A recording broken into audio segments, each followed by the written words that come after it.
একজন অল্প বয়স্ক উপদেষ্টা স্থানীয় সরকার মন্ত্রণালয়ের দায়িত্ব আছেন, তারা মনে করছেন যে তারা আইনের আদেশ মানবেন না, কোর্টের আদেশ মানবেন না, ইলেকশন কমিশনের গেজেট নোটিফিকেশনকে তারা তোয়াক্কা করবেন না।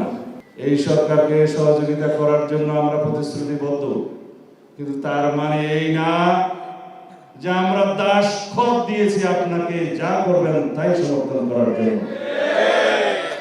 বাংলাদেশের জাতীয় সংসদের পরবর্তী নির্বাচনটা ডিসেম্বরের ভিতরেই যেটা আপনি ওয়াদা করেছিলেন দেওয়ার জন্য সুস্পষ্ট রোডম্যাপ প্রদান করবেন। তাতে আপনার সম্মান রক্ষা হবে, এদেশের মানুষ আশ্বস্ত হবে, দেশের মধ্যে একটি রাজনৈতিক স্থিতিশীলতা প্রতিষ্ঠিত হবে।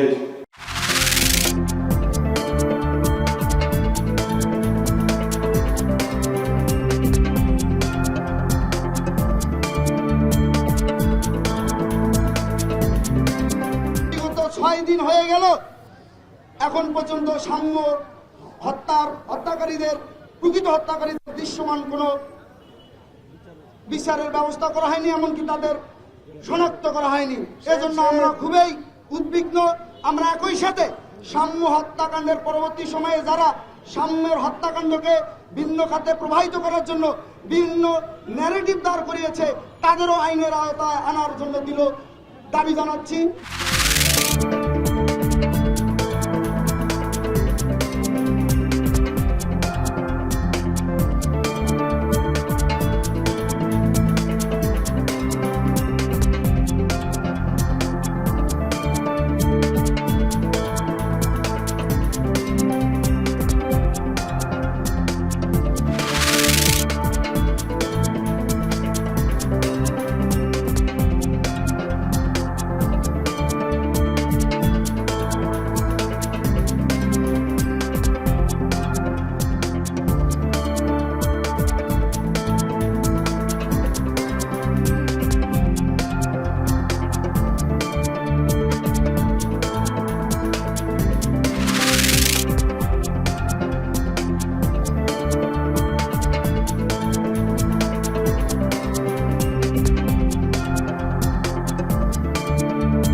পাকিস্তান সফরের ব্যাপারে বিসিবি এনএসসি থেকে জানতে চেয়েছিল যে সরকারের এটা কি, তারপর এনএসসি থেকে যোগাযোগ করা হয়েছে পাকিস্তান এম্বাসির সাথে এবং সেখান থেকে আমাদেরকে ইতিবাচক রিভিউ দেওয়া হয়েছে যে এখন আমরা যেতে পারি। তবে আমরা বিসিবিকে একটা নির্দেশনা বা দিয়েছি যাতে সীমান্তবর্তী স্টেডিয়াম যাতে অ্যাভয়েড করা যায়।